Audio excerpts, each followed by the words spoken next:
ભાવનગરમાં ગરીબોની કસ્તુરી ગણાતી ડુંગળીના ભાવોમાં ઘટાડો જોવા મળ્યો છે।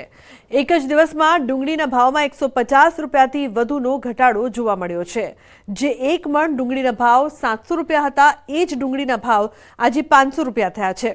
માર્કેટિંગ યાર્ડમાં 35,000 ગુણી ડુંગળીની આવક થવા પામી છે, ત્યારે બીજી તરફ ડુંગળીના ભાવ ઘટતા ખેડૂતોમાં રોષ જોવા મળ્યો છે। મહુવા યાર્ડમાં 3,20,000 કટ્ટાની આવક થઈ ચૂકી છે। તો મહુવા માર્કેટ યાર્ડમાં રેકોર્ડ બ્રેક લાલ ડુંગળીની આવક થતા યાર્ડ ડુંગળીથી છલકાયું હતું। બનાસકાંઠાના ધાનેરાથી રાજસ્થાનને જોડતો એકમાત્ર પુલ જર્જરિત હાલતમાં છે, જેના કારણે વાહન ચાલકોને ભારે હાલાકીનો સામનો કરવો પડી રહ્યો છે। ત્યારે હવે 2017માં આવેલા પૂરના કારણે રેલ નદીનો બાયપાસ રસ્તો શરૂ કરવાની માંગ ઉઠી છે। ધાનેરામાં આવેલું 2017 રેલ નદીનું પૂર વિનાશકારી સાબિત થયું હતું। તે દરમિયાન પાણીના નિકાલ માટે થઈને ધાનેરાથી ધાખા સહિત 15 ગામોને જોડતો રેલ નદીમાં આવેલ રોડ તોડી પાણીનો નિકાલ કરવામાં આવ્યો હતો।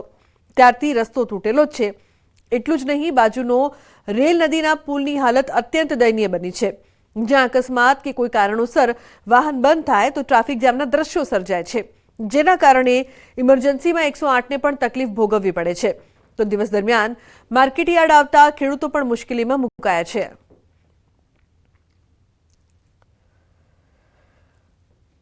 ધાનેરાથી નાના જવા માટે વચ્ચે નદી આવે છે, આ રેલ નદી ઉપર એક જ બ્રિજ આવેલ છે, જેના કારણે અહીંયા મોટી ટ્રાફિકની સમસ્યા ઊભી થઈ ગઈ છે।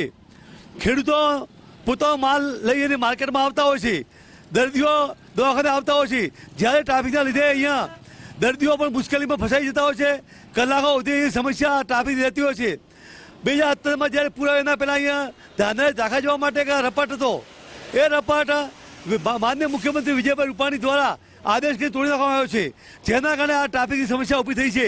અમારી એક જ માગણી છે કે આ રપાટ પુનઃ ચાલુ કરવામાં આવે। પુલ ઉપર ઘણી વખત આટલી બધી ભયંકર પરિસ્થિતિનું નિર્માણ થાય છે, કોઈ પણ વાહન ખરાબી થાય અથવા તો નાની મોટી કોઈ પણ એક્સિડન્ટ ઘટના થાય તો 3-3, 4-4 કલાક સુધી લાંબી 3-3 કિલોમીટરની લાઈનો લાગી છે, અને જેના કારણે આ રસ્તો મેઇન રસ્તો છે તાલુકાનો, માંથી જનતાને ધાનેરા આવવા માટે કોઈ પણ બેન દીકરી હોય અથવા ભાઈ બીજો હોય ને કદાચ હોસ્પિટલે જવામાં વિલંબ થાય અને જેના સમય સૂચકતા ન વપરાય તેના કારણે કદાચ કોકનો જીવ જોખમમાં મુકાય તેવી પરિસ્થિતિ છે।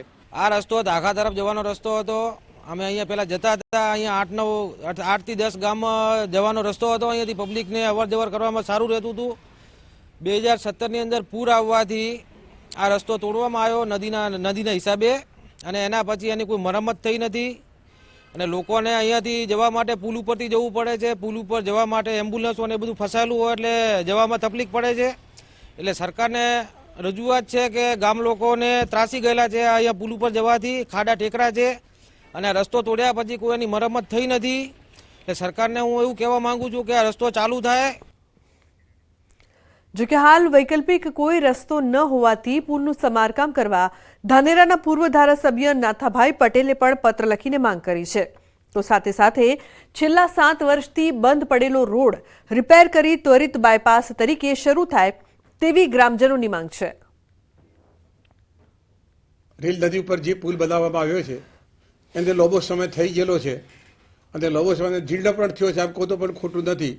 એટલે સરકાર સાથે મારી વિનંતી છે કે નવો પુલ બનાવવો જોઈએ, અને જે કંઈ પુલ ઉપર અત્યારે જે ખાડા પડ્યા છે એ ખાડાને તાત્કાલિક ધોરણે પુરાવા જોઈએ, નહીંતર અકસ્માત થવાનો ભય રહે છે, અને અકસ્માતના કારણે અને ઘણી વખત એક્સિડન્ટ થતો હોય તે વખતે પણ એ રોડ જામ થઈ જાય છે, અને રોડ જામ થવાના કારણે અડધો કલાક, 2 કલાક, 3 કલાક સુધી વાહન વ્યવહાર બંધ થાય છે।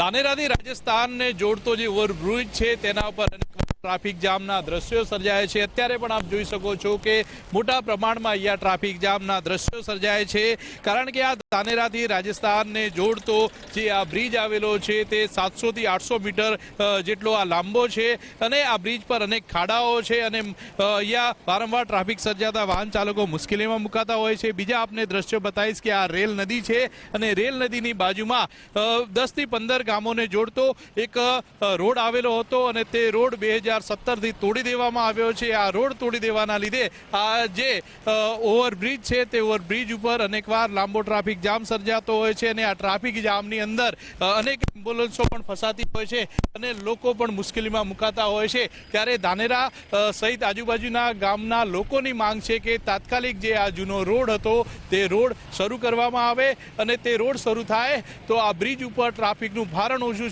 થાય અને આ બ્રિજ ઉપર ટ્રાફિક જામ જે સર્જાય છે તે અટકે. કિશોર તુવર, ન્યૂઝ 18 ગુજરાતી, બનાસકાંઠા. તો સોમનાથ ભાવનગર ગામના લોકો ત્રાહિમામ પોકારી ઉઠ્યા છે. સોમનાથ ભાવનગર નેશનલ હાઈવે 51નું કામ છેલ્લા 8 વર્ષથી ધીમી ગતિએ ચાલુ છે, જે 3 વર્ષમાં પૂરું કરવાનું હતું. સૂત્રાપાડા તાલુકાના મોરેડા ગામે લોકોનું માનવું છે કે જો ઓવરબ્રિજ બનશે તો ગામ 2 ભાગમાં વહેંચાઈ જશે. ગામના સામા છેડે જવું હોય તો 3 થી 4 કિલોમીટર ફરવું પડે, તેથી ઓવરબ્રિજ વચ્ચેથી પસાર થવા માટે ગરનાળું આપવા માટે માંગ કરવામાં આવી છે. છેલ્લા 1-2 વર્ષથી આ માંગણી સંદર્ભે ઓવરબ્રિજનું કામ અટકેલું પડ્યું હતું. આજે કોન્ટ્રાક્ટર દ્વારા પોલીસ પ્રોટેક્શન સાથે કામ શરૂ કરવામાં આવ્યું, ત્યારે સેંકડો ગ્રામજનો દ્વારા આ કામ અટકાવીને નાણાં સંદર્ભની પોતાની જૂની માંગણી દોહરાવીને કામ અટકાવવામાં આવ્યું અને શાંતિપૂર્ણ આંદોલનની ચીમકી પણ ઉચ્ચારી છે. અમારા ગામની મધ્યમાં આંગણવાડી અને પ્રાથમિક શાળા અને પંચાયત આવેલી છે, સામે મંદિરો આવેલા છે. એટલે આ બંને પુલની વચ્ચે 330 મીટરનું અંતર છે.